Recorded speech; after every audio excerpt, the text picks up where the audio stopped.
اول همین بوده است. وطن زردشت و ظهور آیین زردشتی کجاست؟ و شما می توانید به همین سوال با یک جمله کوتاه جواب دهید که وطن زردشت و آیین ظهور زردشتی کجاست؟ البته بحث مناظره ها زیاد هستند، اما گپ در اطراف کتاب استاد باباجان غفورов می‌رود. شما می توانید گویید که مثلا فلانی در کتابش اینجا گفته است، فلانی این خیلی گفته است، این هم می توانید، شما آزاد هستید. مرحمت. یعنی در کتاب علامه باباجان غفور سرزمین پیدایش ظهورات دین زردشت و سرزمین باختر می باشد که در همون جای این آیین پیدا شده است. محترم گیازاده با سوال دقت دید، میگه که ظهور آیین زردشتی. درباره ظهور آیین زردشتی چی میدونید؟ شما گفتید که در باختر وای شده است، پیدا شده است، اما ظهور آیین زردشتی چگونه ظهور کرد همین آیین؟ همطور شرطین چگونه ظهور نمودن این وقتی که چنان که معلوم است همه وقت در مرحله پیدایش دین‌های گوناگون سبب پیدایش اینها یعنی ناعدالتی‌های جامعه بین طبقه ها و این چنین ناانصافی و بی‌عدالتی می باشد که در این مرحله نیز در زمان کیانیان این ظهور نمود که در زمان شاه گشتاسپ یعنی گشتاسپ همچون پشتیبان زردشت برمیخیزد و دین او دین زردشت یعنی توسط همین شاه میتواند در سرزمین کیانیان و بیرون از آن نیز پهن گردیده بود. مرحبا تو مشاره زیر کنید. خب جنگ سپیتامن و سرلشکر یونانی کراتر در کجا به وقوع آمد و با چی انجامید؟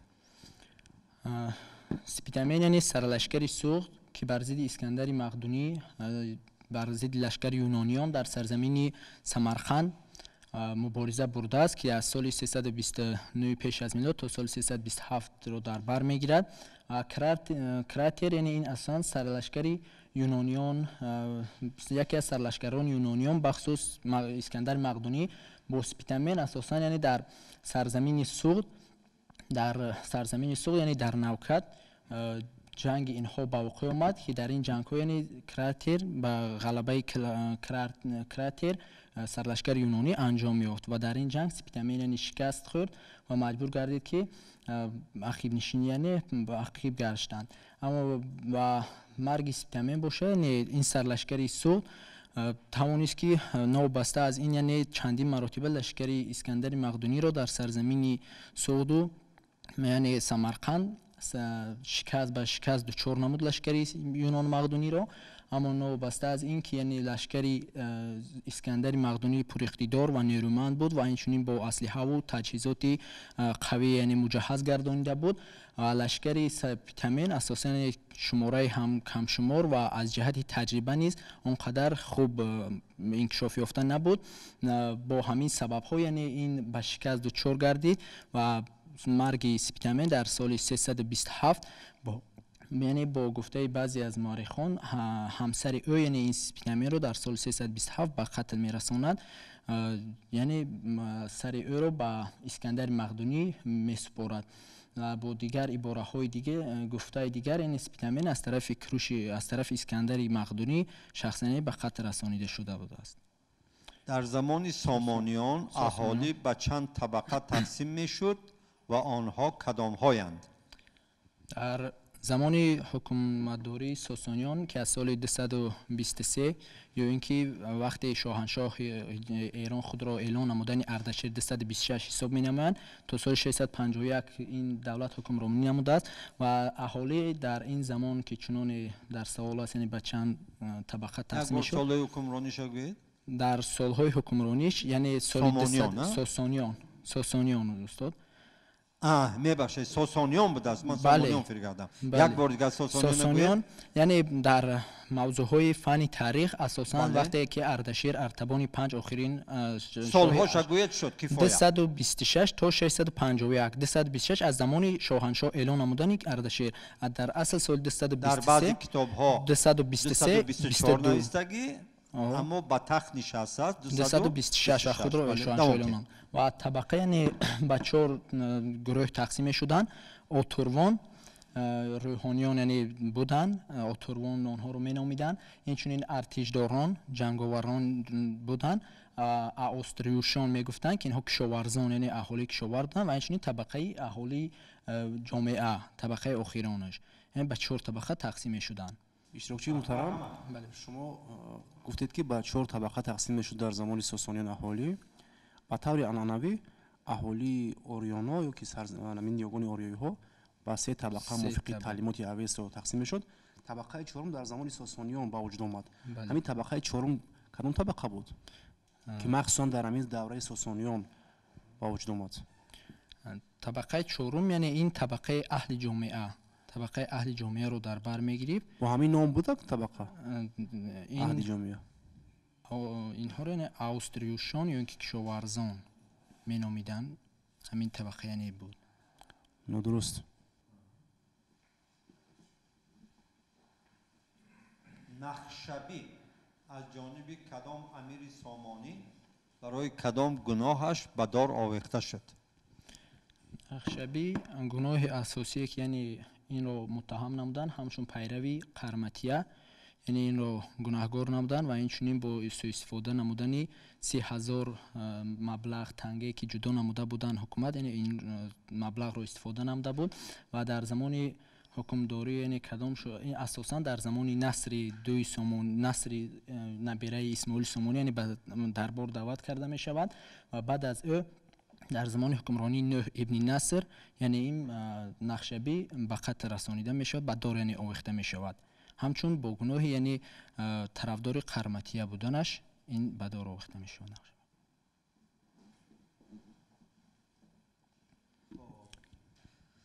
در بین سالهای 1499 1510 ماوراءالنهر و خراسان دچار حمله و تاخت و تازها و ضبطکاری های کدام اجنبیان گردیدند؟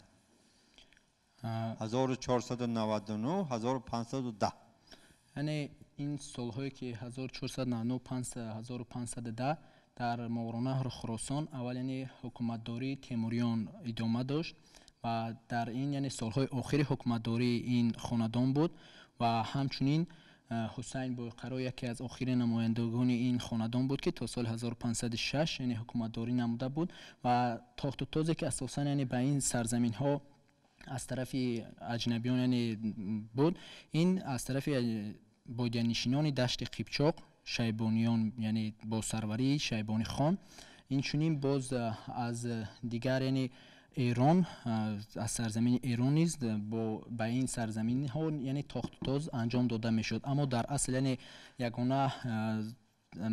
یگانه تاخت و تازی که به اینجا انجام یافت از طرف دولت شیبانیان، اساسا این دولت تازی تاسیس یعنی نیافته بود و همچون قبیله های شیبانی اینها نام بر می شوند که توسط شیبانی خان متحد گردیدند و در سال 1500 و 501 یعنی به سرزمین ماوراءالنهر خراسان هجوم می نمایند و در سال 1501 با بعضی سرچشمه های تاریخی 1500 در بعضی‌دیگر این 1501 آورده می شود که سمرقند از طرف شیبان خان یعنی ضبط می گردد و بعد دولت تیموریان یعنی از جانب همین دولت همین سلطه شیبانیان از بین برده می شود و شیبانی خان در سال 1507 آخرین یعنی مرکز تیموریان شهر هرات را ضبط می نماید و با همین اصلاحات خود را میگذراند و سرزمین آنها را زیر تصرف خود می‌دارد. در همین جو از طرف کدام اجنبیان شما نشان داده شده است یک نفری اساسی را شما وای نکردید، نمبر نکردید که صدر و دستار قدرت 4 مراتب با واسه من بین خراسان و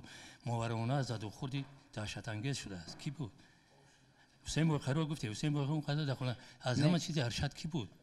نفری که به واسطه با محمد شیبانی خان در نبرد بود. در نبرد یعنی این لشکر ایران با سروری سرلشکر نجم ثانی یعنی با شیبانی خان نیز در مبارزه بود و اینچنین عباس یک نفری که از سال 1500 501 507 1511 در نبرد بود با بورمیرزا برای به دست با شیبانی خان این آخرین نماینده اینها با بورمیرزا که یعنی نتوانست این دولت رو به دست بیارد و به هندوستان سفر نمود. در آنجا دولت تیموریان هند رو یعنی سال 1526 تأسیس داد و این سال 1501 самарқанд ро забт намуд, аммо аз сабаби он ки яъне аҳолии самарқанд бахусус вазъи самарқанд хеле ногувор буд, аз дасти худ яъне ҳеҷ кор кардан натавонист ва самарқандро ба ҳоли худ гузошт ва аз он ҷо ва инчунин боз дар муборизаҳои яъне байни инҳо хеле зиёд омад ки бо шикасти Бобур Мирзо охирин намояндаи инҳо яъне анҷом ёфт, ки барои пойдории давлат хеле талош намуда буд. برای به دست آوردن حکومت موارنه تلاش کرد.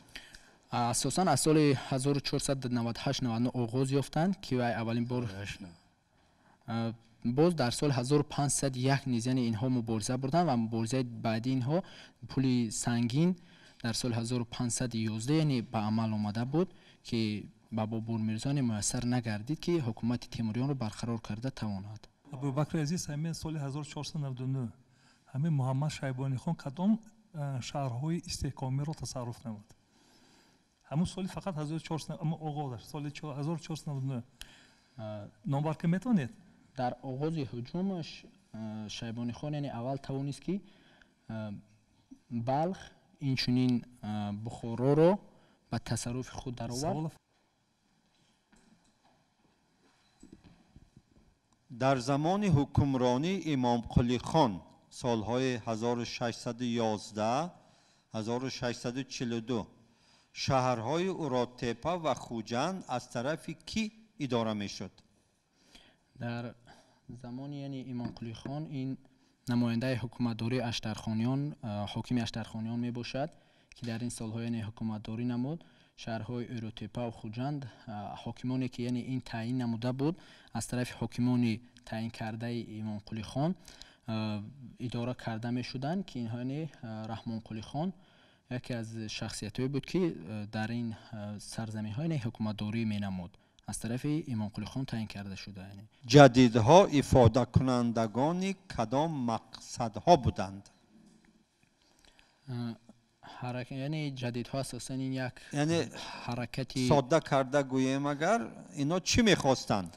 یعنی مقصد اساسی که یعنی جدیدها در سرزمین آسیای مرکزی در بخارا و سمرقند می‌خواستند یعنی مقصد آنها اساسی این تمام ساخت کهنه امیری را یعنی برهم داده در حکومتداری آسیای مرکزی یعنی ترقیات اینچنین تأسیس نمودن مؤسسه‌های نوی علمی به راه مانده باید میشد که سطح معنوی و اینچنین فرهنگی و دانشی اهل جامعه باید بلند برداشته میشد که یکی از یعنی در این جدیدها حرکت معارف پروری یعنی وسعت یافته بود که اساسگذارش احمد دانش بود و با سفرهایی که یعنی با تشکر دورتر نروید. مقصدشون حرکت معارف پروری اون دیگر است، این جدیدها اما دو مرحله ها دارند، تنها معارف پروری نه. اگر دانید اگر مقصد اساسیشون همون سطح جامعه رو سطح فرهنگی جامعه رو باید بلند می‌برداشتند با مملکت‌های غرب یعنی باید برابر می‌کردند که از جهت معنوی مملکت‌های خود یعنی پس می‌ایستاد و اونها همین مقصد رو می‌خواستند که اجرا نمایند یعنی در اینجا. گویا جدیدها ساختی امارت بخارا رو یعنی از بین بردنی بودن همین خیلی گفتید؟ یعنی برای از بین ساخته کهنه امیری رو و این فکر شما چقدر تصدیق میکنید؟ همین فکر بود در یکون عقیده جدیدها یا در سابق جدیدها بود وقتی که علاقه بلشویک‌ها سر مثلا در حرکت جوان بخاریان بعد از سال 17 تا سال 1917 یگان نفر جدید مثلا در ابتدای اسبی این فکر رو نداشت. مثلا جدیدها چه استاد گفتن چی می‌خواستن؟ مقصد اساسی اونها چی بود؟ یعنی مقصد اساسی اونها چون که یعنی قید نمودیم ساختی یعنی جامعه رو نو می‌خواستند، ساخت نو جامعه و بخصوص با همون ملت اوریایی یعنی ملت مردم آسیای مرکزی باید صاحب تمدن و صاحب معرفت می بود و خواسته آنها یعنی همین خیلی خواسته ها رو داشتند و می‌خواستند. سرور جدیدان در آسیا میانه کی مثلا کی را حساب میکنن؟ همین در جنبش حرکت جدیدی به راهبر ما همچون راهبر شناخته شده است. همچون راهبر یعنی بهبود عبدالقادر خوجه بهبودی همچون راهبر این حرکت جدیدها محمود خوجه بهبودی محمود خوجه بهبودی خب سرور یعنی اینها در آسیا مرکزی ترکستان در امارت بخارا در امارت بخارا بله همین استاد عینی جدید بود یا نبود؟ یعنی در اساساً استاد عینی طرفدار جدیدها یعنی نبود. خودش جدید بود یا نبود؟ خودش نه استاد عینی جدید یعنی میخواست که همین مقصد جدید رو طرفدار مینمود. تشکر. تاجیکستان با جمهوری ازبکستان کی همکاری های سیاسی، اقتصادی و فرهنگی برقرار نمود؟ یعنی بعد تاجیکستان اصلا بعد صاحب استقلالی خود یعنی توانست سال 1991 با جمهوری ازبکستان همکاری های سیاسی و اقتصادی خود را برقرار نمود و با دیگر جمهوری های یعنی از اروپا در سال 1992 این سیاست این همکاری یعنی براه مانده شد و با جمهوری ازبکستان در سال 1991 همکاری اینها برقرار گردید. بابا جان غفورов سال 1974 با کدام مقصد به عربستان سعودی سفر کرد؟ مقصدی که بابا جان غفورov به عربستان سفر نمودند در این سال وی در باره مقصدی پیش گرفته خود یعنی تالیف و یعنی تأمین در باره موضوع های مربوط به ملت تاجیک و خلق تاجیک یعنی جمع‌آوری می‌نمود از دیگر سرچشمه ها و در این سال نیز به عربستان سعودی همچون اول یعنی زیارت حج هم رفت و با دیگر سببش هم برای به دست آوردن معلومات ها و مخص ها برای گردآوری نمودن سرچشمه ها یعنی به سرزمین سفر نموده بود. یگان منصب داشت در همین سال 1974 بابا جان غفورov؟ منصب دولتی یا وظیفه دولتی؟ یعنی در این سال دیرکتور انستیتوت شرقشناسی اکادمی علم‌های اتحاد شوروی بود بابا جان غفورov. خریطه ایمپری هخامنشی ها درباره ایمپری هخامنشیان معلومات دهید. ایمپری هخامنشیان کجاها را فرا می‌گرفت؟ از طرف کوروش کبیر در سال 550 تأسیس داده می شود. اساسگذار این دولت این کوروش کبیر به حساب می رود که پایتخت دولت ما شهر اکباتان را سال 550 ضبط نمود. شما درباره ساسانیان درباره ساسانیان صحبت کنیم استاد. خیلی بله استاد بله.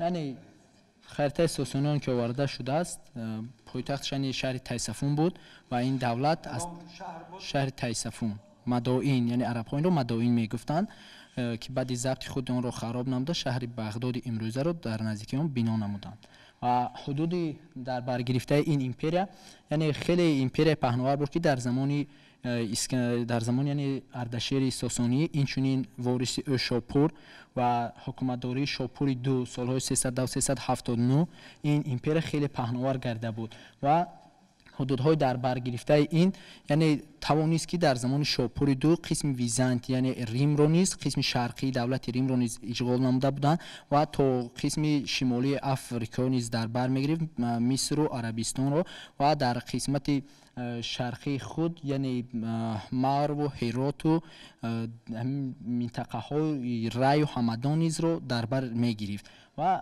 یعنی فورس که یعنی تمام این رو در عموم در نظر داشته میشد در زیر تابعیت ایمپری ساسانیان بود و شاه پراقتدارترین آخرین و پراقتدارترین این یعنی شاه آخرین پراقتدارش خسرو پرویز می باشد که در زمان حکومتداری خود یعنی باز حدود این دولت رو توانست که به شهر به یعنی قسمت شمالی وادی گرگان نیز وسعت دهد.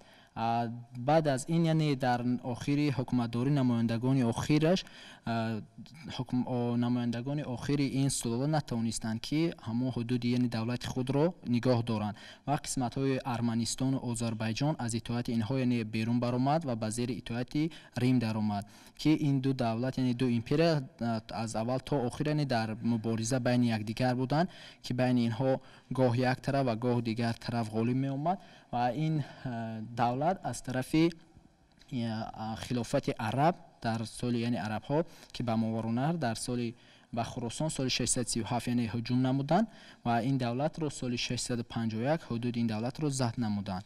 همسایه های شرقی و غربی اش کیا بودند؟ کدام دولت های؟ دولت هایتالیان یعنی در قسمت شرقی و غربی این ایمپریا وجود داشتند و مبارزه. از یک طرف کی؟ از یک طرف هایتوموت، از دیگر طرف امپریای ریم.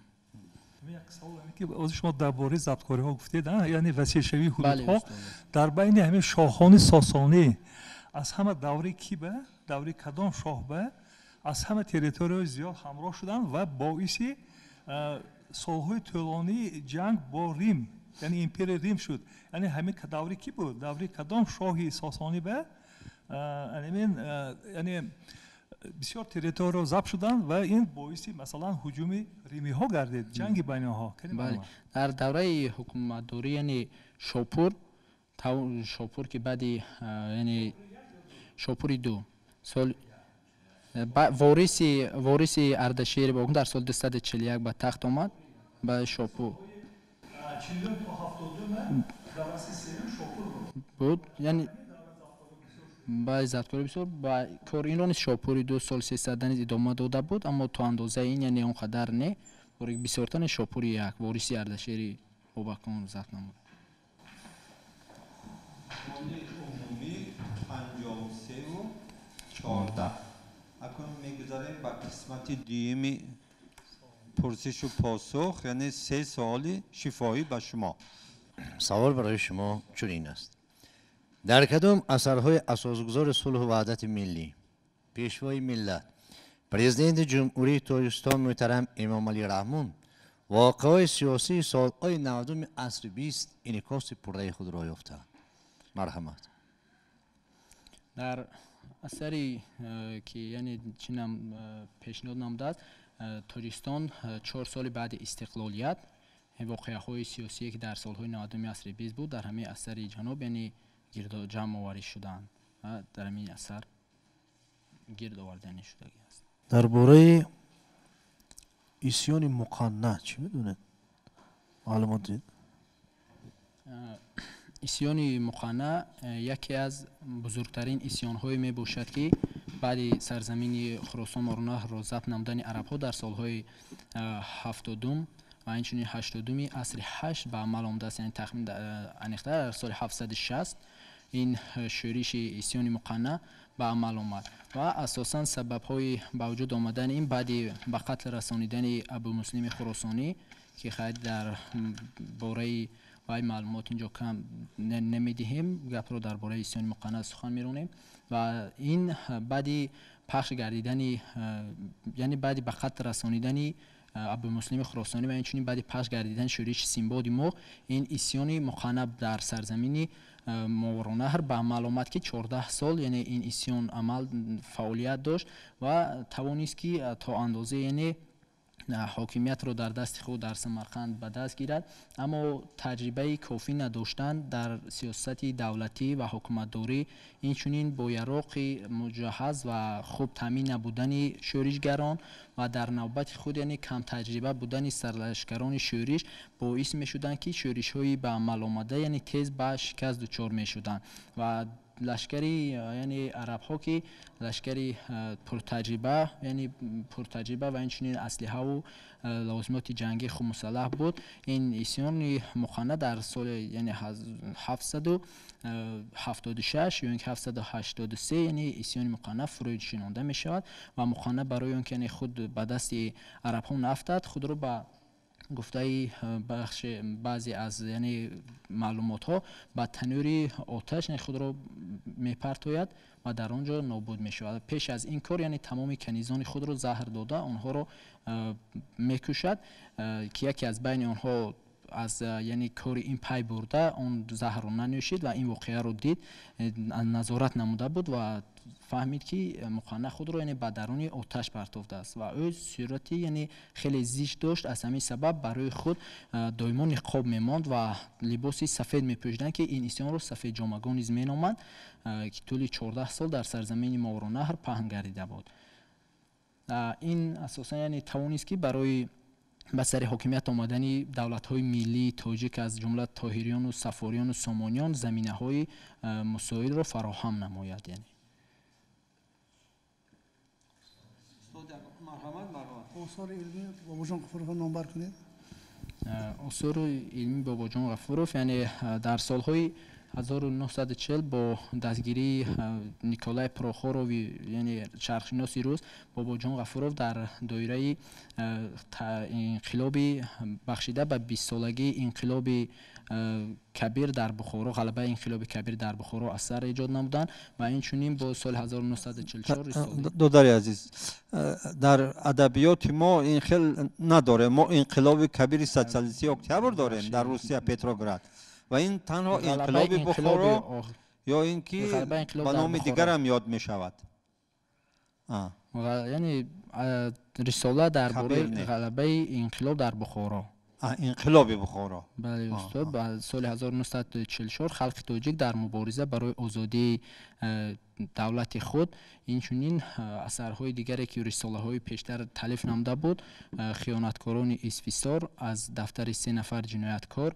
و باز در سال 1947 اولین یعنی معلومات خود را درباره ملت تاجیک گردآوری نمود و کتاب تاریخ مختصر خلق تاجیک را انشا نمود و کتاب تاریخ خلق تاجیک یعنی سال 1959 و 62 65 3 مراتبه در شهر روسیه در 3 کتاب در 3 جلد و 5 کتاب چاپ گردید و تاریخ خلق تاجیک یعنی نامگذاری گردید که بعدا برای زمینه فراهم آوردن انشای کتاب تاجیک مساعدت نمودند. تشکر زیاد.